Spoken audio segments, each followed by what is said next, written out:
In recent weeks, the Venezuelan embassy in Washington, D.C. has become an outpost of the country's political crisis. Activists supporting Venezuela's president, Nicolas Maduro, have been staging a sit-in. They're trying to stop diplomats who support the opposition leader, Juan Guaido, from taking over the building.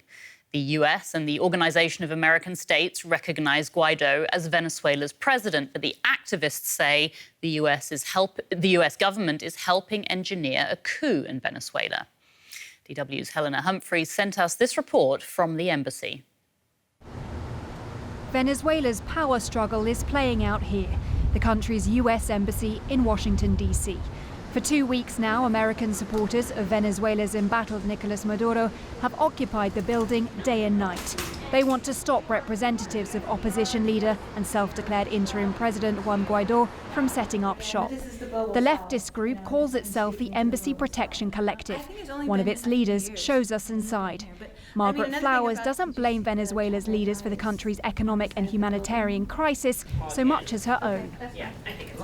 If the United States actually cared about the economic situation in Venezuela, we would stop the economic coercive measures that we're using.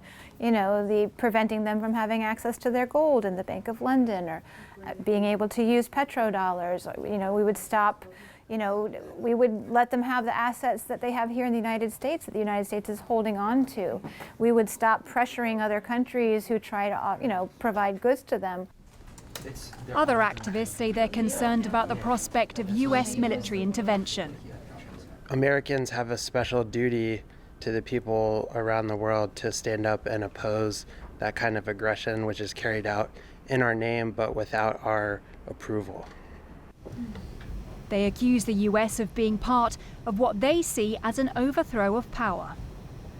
I know so much about the various coups in which the United States has either been complicit or the instigator.